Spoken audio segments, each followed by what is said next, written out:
Aussi loin qu'il s'en souvienne, Kankkunen ne croit pas que le rallye du Portugal soit vraiment fait pour lui. Pourtant, cette fois, il y a comme quelque chose de changé quand il se met à bien digérer l'asphalte qui lui restait autrefois en travers de la gorge. Et alors Kankkunen se met à savourer l'astucieux cocktail qui mêle dans le gigantesque shaker du parcours portugais le goudron et la terre. On le verra ainsi glisser très vite sous ses fesses le trône d'un futur vainqueur.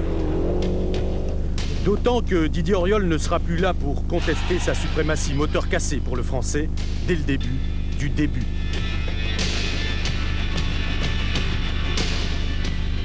Et le début de ce rallye est taillé sur mesure pour les véritables pur sang des sprinters nés comme François Delecourt ou encore comme Andrea Aghini, un jeune Italien plein de fougue et de talent. Auriol éliminé prématurément, ce sont ces deux-là qui font la loi sur l'asphalte de la première étape. Deux bêtes de race lancées dans un duel fantastique, Delecourt et sa... Aghini et la Lancia.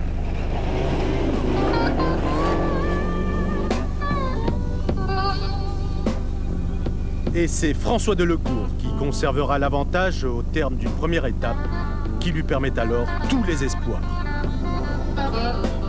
Pourtant, le lendemain, dès le départ de la seconde étape, c'est la douche froide.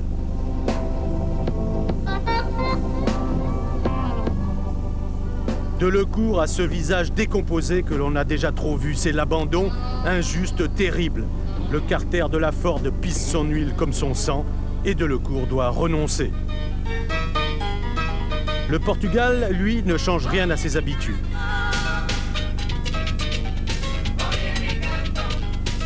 Aghini non plus, même s'il hérite alors d'une première place qui n'aurait jamais osé habiter ses rêves les plus fous. Il s'y fait, Aghini. Et avec aplomb, c'est lui qui fait la trace.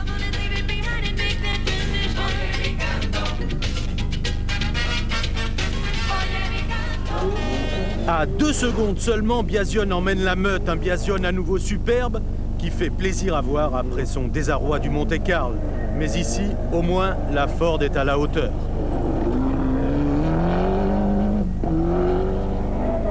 Kankkunen attend calmement son heure. Il est 3e à 20 secondes d'Aghini, mais là, il passe à l'attaque.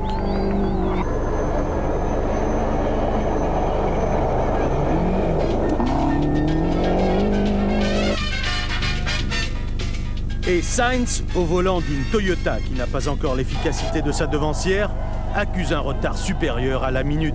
Il est 4e, Carlos Sainz.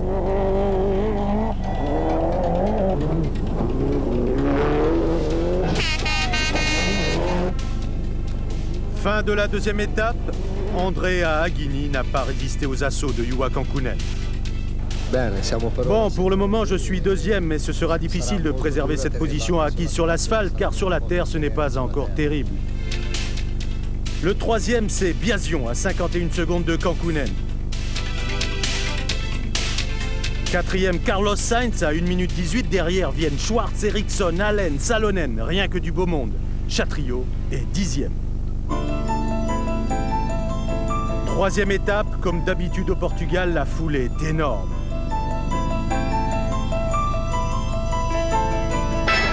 D'entrée, les Toyota durcissent la course. Elles passent à l'offensive. C'est le moment ou jamais pour espérer troubler la sérénité de Kankkunen. Schwartz n'y parviendra pas, Sainz non plus.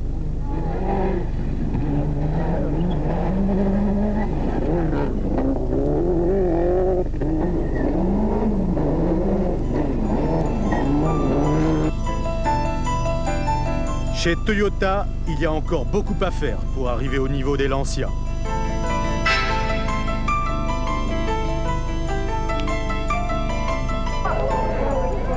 L'offensive japonaise provoque une réaction immédiate de la Ford de Miki Biasion. Une Ford autrement plus affûtée qu'à Monte-Carlo qui rend coup pour coup à ses rivales. Et c'est Andrea Aghini, encore trop tendre sur la terre, qui fait les frais de ces escarmouches entre les Toyota et la Ford. Aghini se retrouve 4e à plus de 2 minutes de l'autre Lancia, celle de Kankkunen.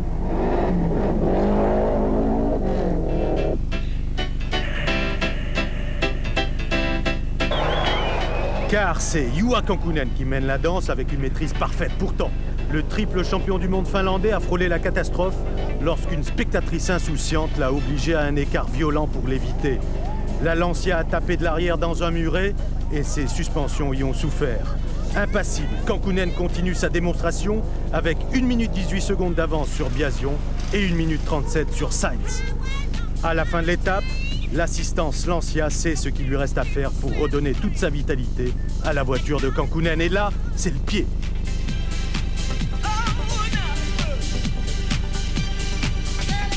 À ce moment-là, Aguini savoure encore sa 4e place, mais il ne sait pas qu'il n'ira pas beaucoup plus loin. Ciao, Aguini, car le lendemain dès l'aube, dans le brouillard d'Arganil, Andrea Aguini sortira de la route. Pareil pour Kenneth Eriksson. Chatriot, victime d'ennui de transmission, terminera lui 6e à plus de 20 minutes du vainqueur. Le 5e sera Timo Salonen, pointé à 6,39 de Kankkunen.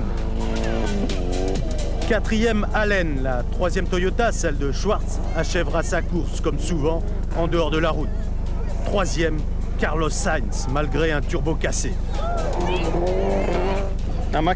La voiture m'a paru très bien, surtout sur la terre. Le problème vient maintenant de son comportement sur l'asphalte. Et là, il faut encore travailler. Le 2e sera Miki Biasion, qui prouve à tous ses détracteurs qu'il est loin d'être fini. Oui, je suis très satisfait parce que nous avons fait une course expérimentale qui nous a permis de faire beaucoup d'essais pour améliorer les performances. Le résultat prouve que nous sommes donc sur la bonne voie.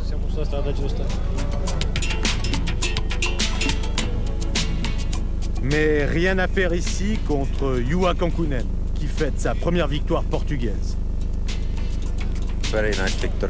C'est une très plaisante victoire ici au Portugal. Il est toujours très important de bien commencer la saison, sans problème. C'est beaucoup mieux comme ça. Après, on peut continuer sur la lancée pour bien passer l'année.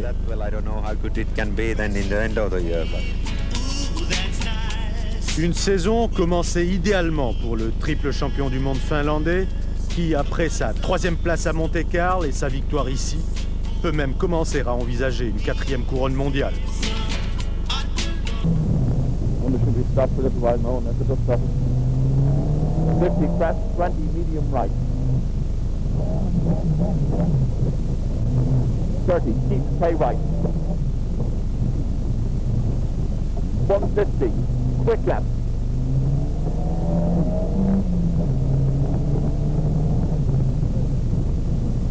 Yeah.